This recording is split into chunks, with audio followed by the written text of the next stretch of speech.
Well, we are back, and We're summer back. went by so fast. And the summer's over, Over. and it's a new season. It's a new episode of Music Maniacs with Side After Dark. Thanks for being here, guys. If you aren't familiar with the podcast, we're Side After Dark out of Brooklyn, New York, your new favorite band. We're going to talk about music, and we're going to talk about whatever the hell else we want to talk about. Yeah. Sometimes we go on some rant, sometimes it stays very musical.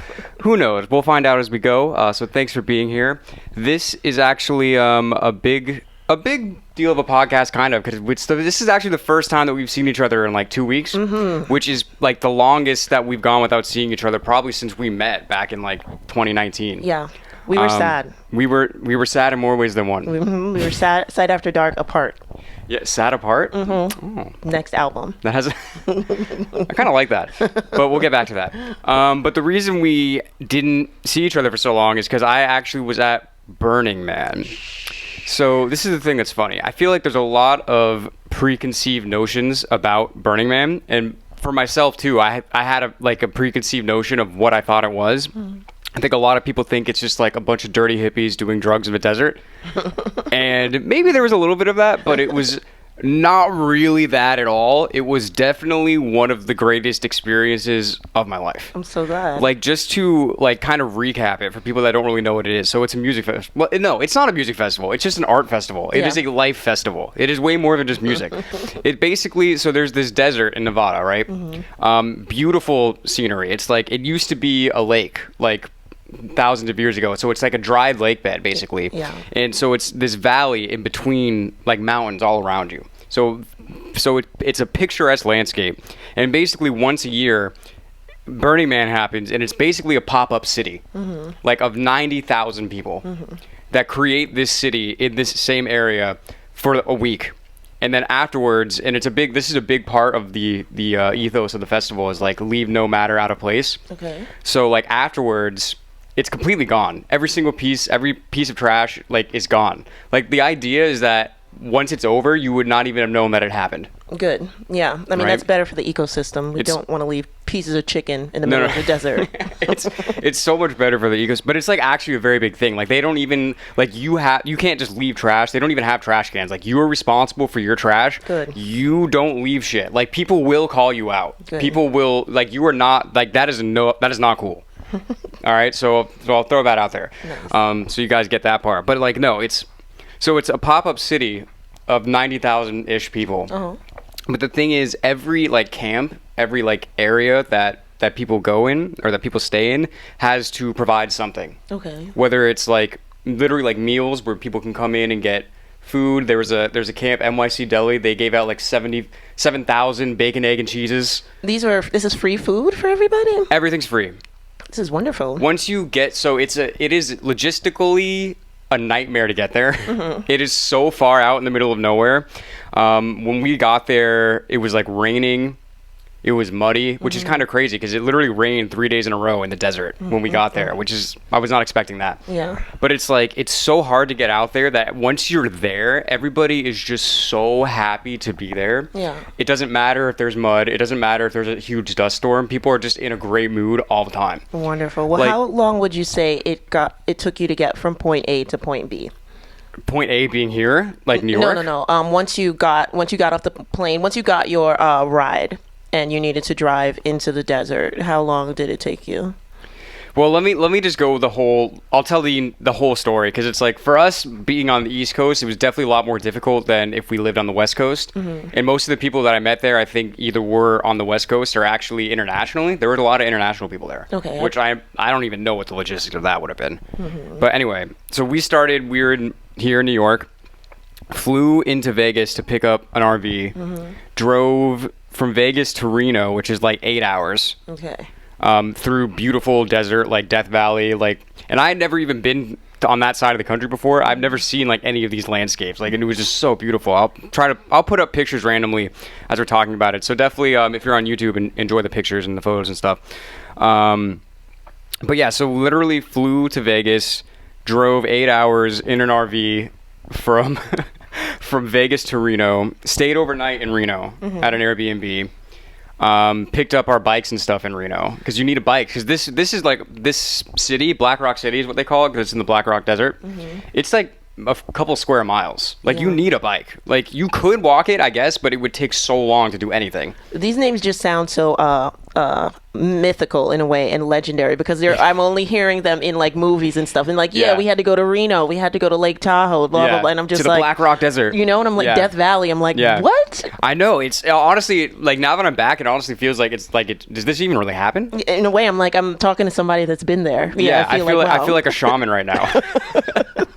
But no, so like literally, so then we drove Vegas to Reno, pick up the bikes. It's like 2 hours outside of Reno-ish to get to off the highway exit, where that brings you into Black Rock City. Okay. So what they call it is like from gravel to gate. Like, you get onto the gravel, and then there's still like miles of road to go to get to the actual entrance of like the festival, and that took like 9 hours Wow. because so many people are trying to go. Yeah. It's like 90,000 people. I mean, do you stop and get gas? We had to get gas many times. Okay. But once you get to that road, there's nowhere to get gas. Right. We had to get gas before. Fill her up. Yeah. Okay. Fill her up. How much did it cost to fill that up? 200? No, 100 and something. probably like 100 something. Okay. We never let it get even below half a tank. Okay. Because we're not messing with that. Yeah. There are horror movies built on that. Hey, do you guys want to just like get stranded in Death Valley? Let the tank just run out and then decide. What do we need gas for? But what was the last thing I said? Oh yeah, so driving. we're in the line, and it's like it even took us like 9 hours just to get in. But even that, it's like fun because everybody's there and everybody's just trying to have a good time. So it's like a party in the line. Tailgate party almost. It's basically because you're moving very slowly. Okay. So yeah, everyone's just like out having a good time. Nice. And Sounds then- fun so far. But so the thing is, like, you get in, like I said, so it's like a pop-up city, all these different camps, all these different experiences, and everybody has to provide something. So it's like not only is it a pop-up city, but the city is a museum. Insane. Of what? Do tell. Everything. Like, I'll put pictures up again, but I mean, there's literally like there's parts that are like the camps, like the city they call it, and then there's parts of the festival that are just like out in the desert, like pretty far out in the desert, and then there's just art pieces just scattered throughout the desert. So it'll be like the middle of the night and you're biking, and you can like maybe see some lights, that you're heading towards, like, oh, that looks like there's some music over there, like, let's bike that way. And then in the middle of a desert, you'll just run into like a giant sculpture, and you're just like, what is this doing here? But that's like the whole thing for like a week. And it's like, we're out there, you're biking, you're seeing all this stuff. We only saw maybe 30% of everything. It's Yeah. impossible. It's kind of like New York City. Like, you can never see everything. You can never eat at every restaurant. Right. You could never see all that if you were awake the entire time. Okay. There's just so much art. All right. And how's the biking on the terrain? Do you guys have special tires? Like, what's the physical exertion biking? Did it feel good? Like, It was definitely exhausting. okay. I'm not gonna lie. That sounds it. Yeah. You're like, I'm like biking in my head. I'm just like, whoa. Well, in the again, that's the sand. thing. It's really the mindset. It's like, that if you're going there, you're probably going to deal with some shit. Like, Yeah. you're going to be tired. You might be covered in mud. I'll tell you something else. So I actually really appreciated this. I thought this was funny. So when you go in, there's like greeters that like will make sure you have your ticket and, like, welcome you to the festival or whatever. And they ask if there's any newbies to the festival. Okay. And if you are a newbie, they're like, okay, you have to do a dust angel. Lay in and- the dust and. Yeah. Oh, that's cute. Because they're like, look, like, the whole thing is like, you're gonna get dirty out here, you're gonna deal with some shit, it's gonna be uncomfortable, you just gotta push through it. Yeah. Like, we're all here for a reason, so just get used to it. So literally they're like, okay, let's do a dust angel. So it's like literally lay down in the dirt, That's pretty cool. and it's like, okay, after that, it's like, you don't really care if you're dirty. No. You know what I mean? Like, you're here. Yeah. It sounds like something fun for me. I'm used to Caribbean culture. We just had our Labor Day parade here in Brooklyn Yeah. that past Monday. So I'm used to throwing mud, powder, water, paint, and Yeah. just coming out looking a mess. Yeah. So, But it's fun. It's a good time. absolutely. Yeah. That's why it's funny, like, people, even, like, I think even you were like, oh, like, is everything okay? Like, I saw, like, it was really, like, the weather was bad and everything, and, like, we're literally just having the time of our lives in this fucking Wonderful. mud. I'm so glad. And it's, like, because everybody's there, like, camping, so everybody has so much supplies. Like, we had enough food to last us for 2 weeks. We had, like, 30 gallons of water. Like, we would have had to have been stranded for literally weeks to have even been, like, in danger of any kind of danger. That's excellent. Like, everybody's so prepared. As my mom says, it's better to have it than to want it. Yes. Yes, 100%. But I'm trying to think what else. And it's like, a big thing there is art cars. Okay. So it's like these people, and again, I'll put pictures up because some of these are just like insane, like ridiculous. I don't understand. Like the engineering behind some of this is just so ridiculous. And that's another thing. It's like everybody's building shit out there. Everything is being built by the participants. So like the people that are going there, like these people are like engineers and like very like professional people. Like these things are not being shoddily done. Like these are like really well done, well made pieces of art. Well, that's the thing that was going on online, which I was kind of upset about. A lot of people were saying, well, I mean, this festival or series of art displays in the desert is so superficial because it's just a bunch of hippies acting like they're poor, and they're like, well, that was always kind of the hippie movement. It was always people that had more money that set up something. But to me, it's like it's people that come from a lot of money, have a lot of money, but want to set these things up because they've had so much material wealth that the spiritual side of them is kind of imbalanced. Interesting. So for me, that was the hippie movement in the 60s, and that is the festival movement now. And it's a good thing because they see what they're lacking and they're like, well, I need this now in my life. So I think it's a good thing. And there is definitely a spiritual aspect of it, which I'll go into it a little bit more later. But I wanted to talk about the art cars. That was the craziest thing because I mean, you're talking about, and our camp that we stayed with was an art car, right? So all of these cars, it's literally like trucks. They like take off the entire body of the truck. It's like basically you just have the chassis and the engine, and then create a new car that's just art on top of it with sound systems. Holy sometimes moly. with like flamethrowers. Like the car that we stayed on, or that our camp was, we were like a part of it. It was called Shiny because it was all mirrored. Whoa! And there will be pictures somewhere during this podcast. But it's like, it's set up. You can literally drive this thing. There's DJ equipment. There's speakers built into it. I literally hooked up my guitar and played a set with a friend who was a DJ as the sun is rising over the mountains. Holy moly! Which I actually have the full recording of, which I'm gonna put on SoundCloud. So I don't know when, but be on the lookout for that. Excellent. And it's just like, I just can't even believe it. It's like I literally felt like I was in an alternate reality for like a week. I believe it. And again, like I don't remember if I said this before, but it's like it does take a lot of preparation and as a result money to be able to even really get there because it's so far and you have to be prepared. But once you get there, everything's free. Okay. You don't have to pay for anything. That's the nice. the whole thing. It's like it's not even like a barter system. It's just like I'm gonna give you stuff, and when I need something, somebody's gonna give me stuff. You don't pay for anything. Okay. The entire week. So I think that's a beautiful thing. Yeah, I like to think of that kind of vibe. You know, if we ever get into a post-apocalyptic setting, you know, that would be the greatest vibe. Imagine a Negan pops up and wants to rule the whole desert now. It was very post-apocalyptic feel. I definitely felt very Mad Maxy a little bit sometimes. But the thing is so crazy because it's like, again, like all of this is the only reason this exists is because of the creativity and the dedication of all of these people to make it exist. Like it's not built by some outside organization. Like the festival is built and run by the participants basically. Wonderful. And that was the coolest thing about it. It's like you see all these things. It's like this is only happening because some creative person wanted to do it bad enough that they would come bring all this shit from wherever they're from, be prepared. Some people come a week or two early just to build all this stuff. Yeah. You know what I mean? In the middle of a desert, you might get hit with a dust storm. You might get destroyed with mud, but you're there, you're going to make this art and you're going to enjoy it. Yeah. And everybody that's there is in the same mindset. Yeah. It just amazes me. It's such a different lifestyle. Like I was asking you before we started recording, because when I went to Texas, I actually felt like where I was on the map. I actually felt my equilibrium kind of shift to where I felt like I was on a slant the way Texas is, right, in South Central United States. So did you feel like that? Did you feel like you kind of shifted in equilibrium and like balance, bearing in a way? I definitely did. I mean, there's something about, I think, just the desert in general, but also just the landscape out there. Because I think I'd said this on the podcast before, but I had never even been west of the Mississippi River before this. Like, I literally been to Europe and the Middle East before I've been the other side of my own country. Yeah. Because the United States is just so crazy huge. Yeah. Big country. But like, you're out there and you're just in this desert and like, I'm in this landscape and I'm like, first of all, I can't believe this is the same country that I grew up in. This is nothing like Florida. This is nothing like New York.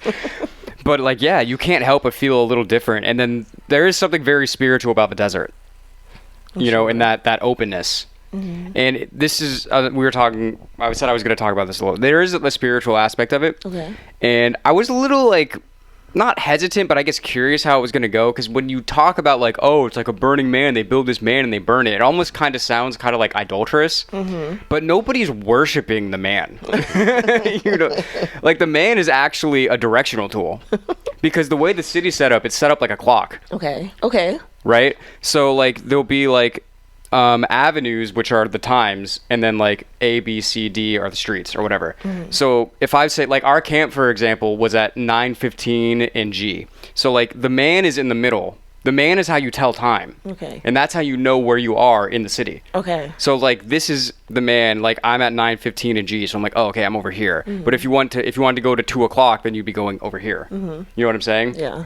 So it's not like, oh, we worship the man. Like, no, the man just tells us where to go. It kind of is a guide for the festival. Yeah. But it is spiritual at the end when everybody, like all these 90,000 people come together to watch them light this fucking thing on fire. And I've never seen a fire. It's so much fire. It's like beautiful. Whoa. It's actually like really cool. I'm sure. And then it is crazy though, because after the man burns, it's like, how do you know where anything is? Because that was how we got around. So you just kind of like have to bike around and hope and find your shit eventually. Oh, okay. All right. Because literally, like what you use for direction, the man is basically like the sun. It's like a sundial. Yeah. And then it was gone. Yeah. There's like no remains, like no stand, no nothing. Of the man? Yeah. It is burnt to a crisp. I actually took a screw. Like you can go when it's done. You can go to like the embers and like take little pieces of it. I took like a couple screws. I have them here somewhere. Nice. And then there's 2 burns. There's 2 big burns. Okay. So one is the man. That's on Saturday. And then Sunday, they have something called the temple. All right. Which is obviously a non-religious, non-denominational temple. It's just sure. No, I'm just kidding. It's literally this structure. It's all wood. Giant wooden structure. Where you go to just like, if there's anything like that's weighing heavy on your soul and your life, you like write it down. Like people leaving like pictures of their loved ones that had passed away. It's like really heavy, and like stories of like and things of memories of them. So then at the end, when they burn it, it's kind of like cathartic. Like you're kind of exercising this out of you. That's beautiful. And that's a very spiritual thing. Yeah. Because when the man burns, there's fireworks and everyone's like, yeah, everyone's cheering. When you burn the temple, it's like silence, pin drop silence. Everybody's just like kumbaya over here. You know what I mean? Yeah. So there is that spiritual aspect of it. But it was just it was definitely one of the greatest things I've ever experienced. You would have an amazing time there. I believe it.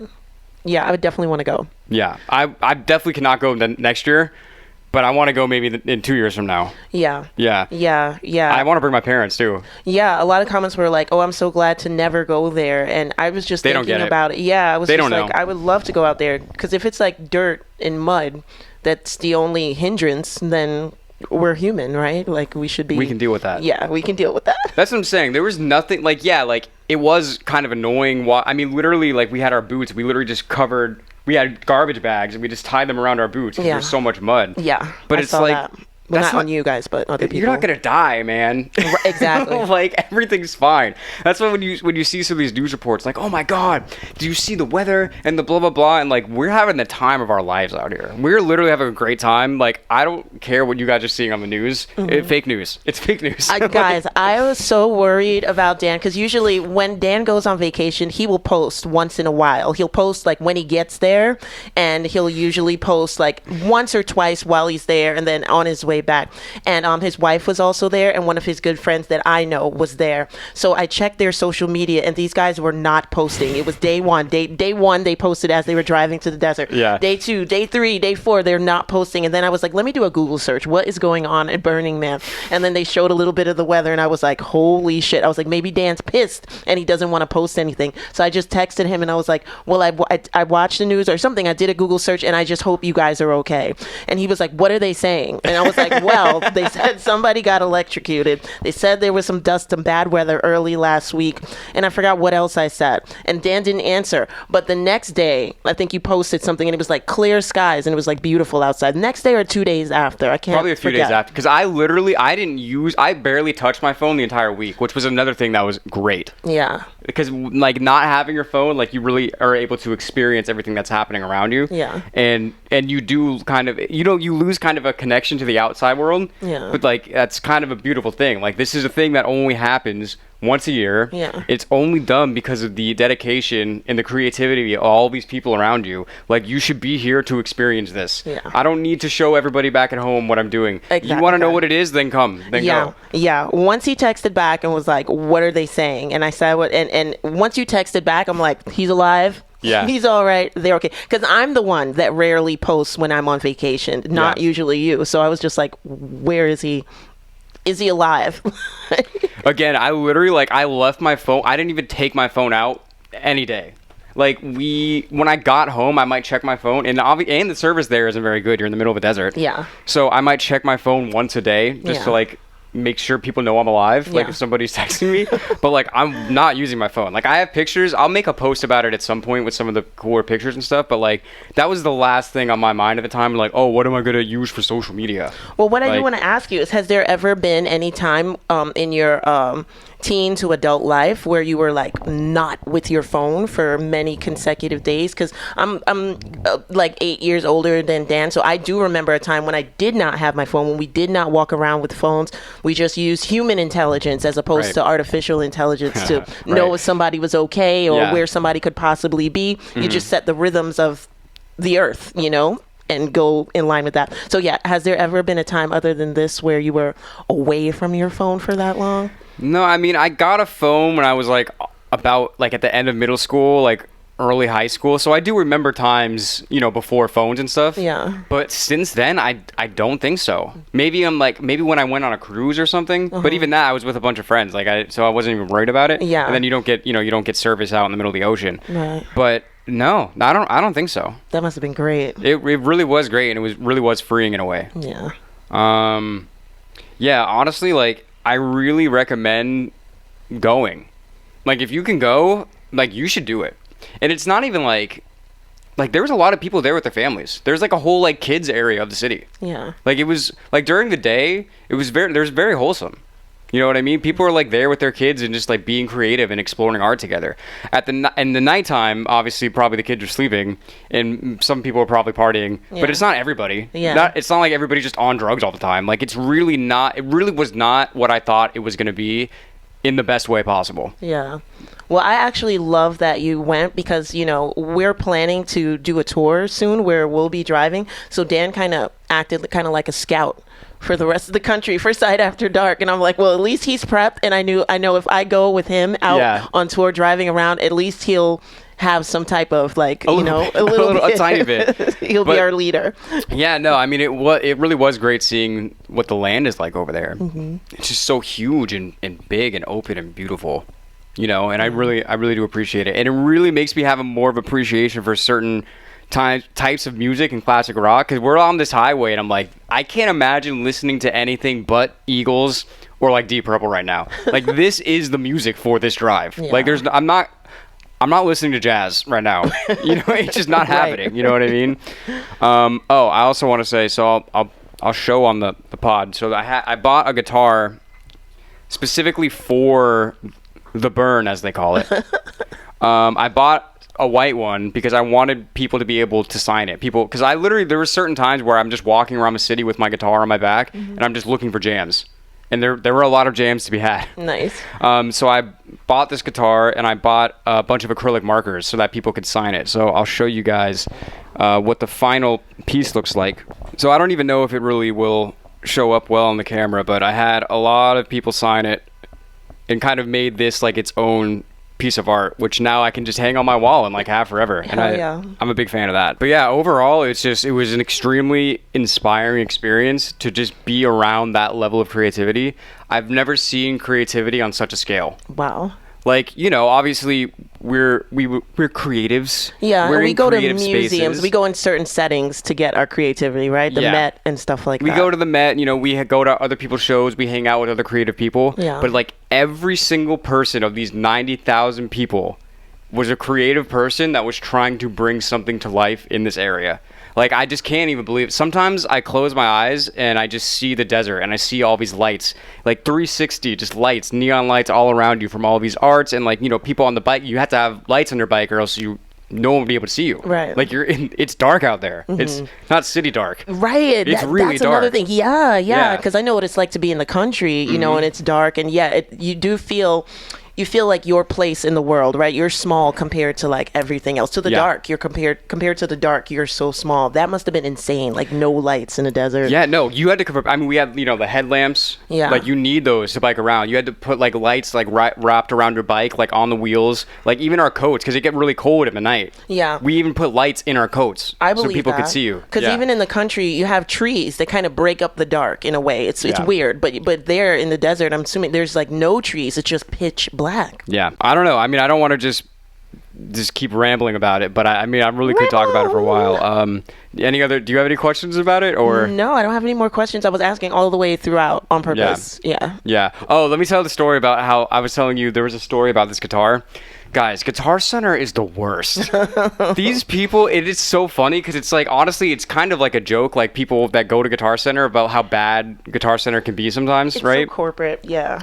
It's so corporate, and it's just a bunch of, in my head, it's just a bunch of like creative people and artists that don't really want to be corporate, so they don't really care as much as like some other big corporate places. Like if you're like a go-getter trying to like work your way up in the corporation, you might have a certain like I don't know, sense of urgency. Yeah, sense of urgency to like get things done correctly. Okay. Where I've never really felt that at Guitar Center. No, it's like Best Buy. It's the Best Buy of music. The instrumental. Yeah. Yeah, exactly. So let me tell you guys. So I bought like, I had a whole setup because I knew that I was going to be out there jamming. So I have a whole portable guitar setup. I bought like a portable amp.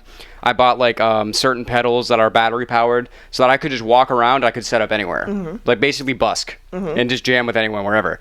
But obviously I'm not trying to fly with all this shit. So I made a big order at Guitar Center in Vegas to go pick it up. So I placed the order like 2 weeks before, maybe. I get a call a few days later.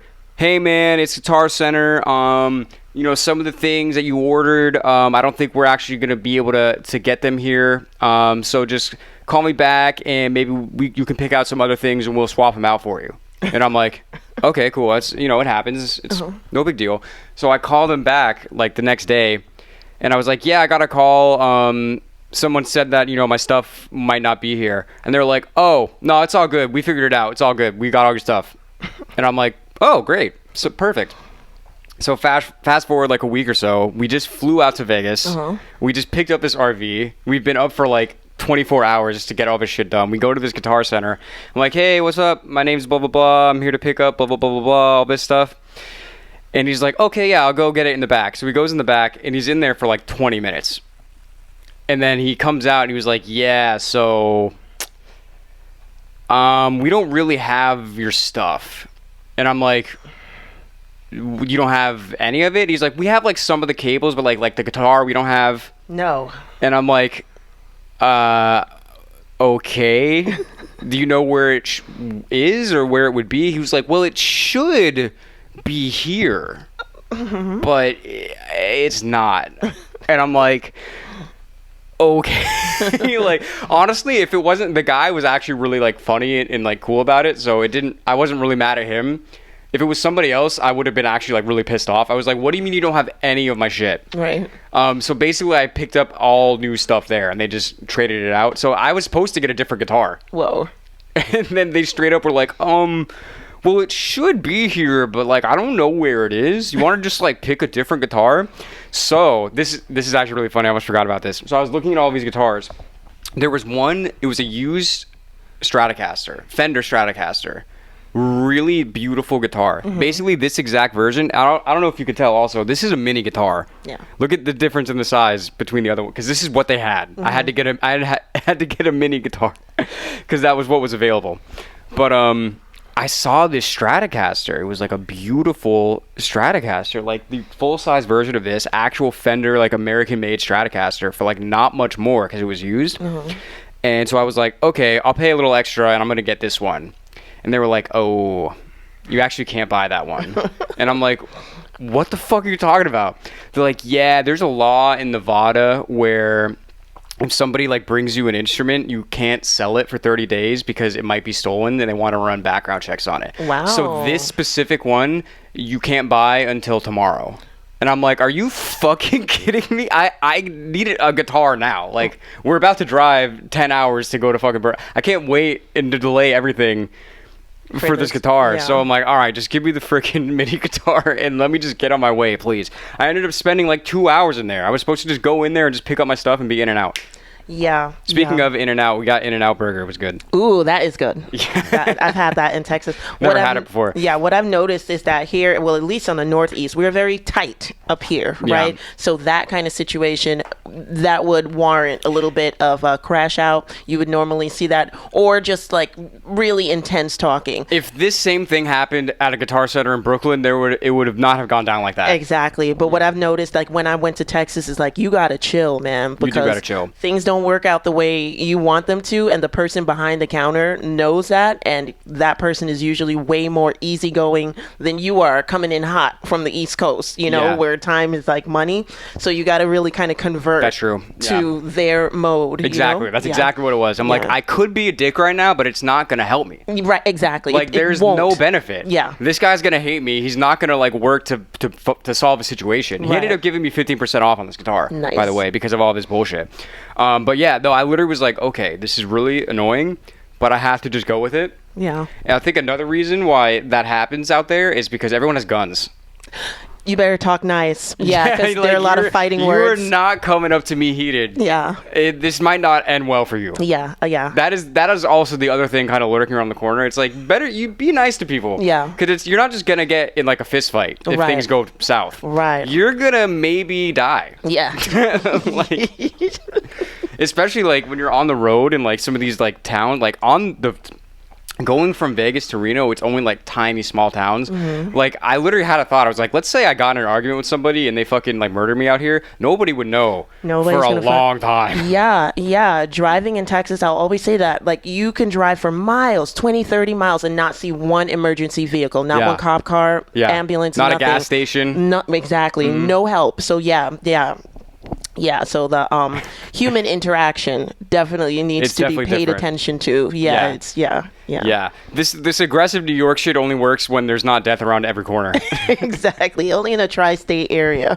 Maybe down in Florida, because we got so many snowbirds going down there, Well, maybe, but not the people that are actually from Florida. Not the people that are, exactly. I'll tell you that right now. Yeah. Everyone I went to high school with, don't do that. Oh, God. But, yeah, so thanks for listening to my rant about Burning Man and what Burning Man's actually really like. Very cool information. What's going on? So, I mean, so we haven't seen each other in 2 weeks. What's been going on with you? Anything exciting? Well, I've been home just working on music, trying to play guitar a little bit better, working on my transformation from a B chord to other chords, okay? That's not the easiest chord to stretch your fingers around, that B to an E to a C or something like that. So I've been working on my dexterity and just practicing vocals every day, and that's it. I'll be going away in October later on in the year, so I'll have a vacation podcast talk. But other than that, I've just been chilling. This is sad vacation year, guys. Come along for the ride. Hell yeah. So on that note, we are continuing to work on our new album, which is untitled as of now. We're continuing to work on the live album, which is almost done. So we should have that out soon. And I want to give you a little preview of some of the mixing I've been doing. It's coming out really, really well. Excellent. So yeah, we got a lot of stuff we're working on. We appreciate you guys being here, listening, watching, just supporting us. It really means a lot. Check us out wherever you listen to music. Check out our merch. We got a bunch of new options, and we're running some promotions now as well. So definitely support if you are so inclined. And until next time, we're Side After Dark. Yep. We'll see you soon. Yeah.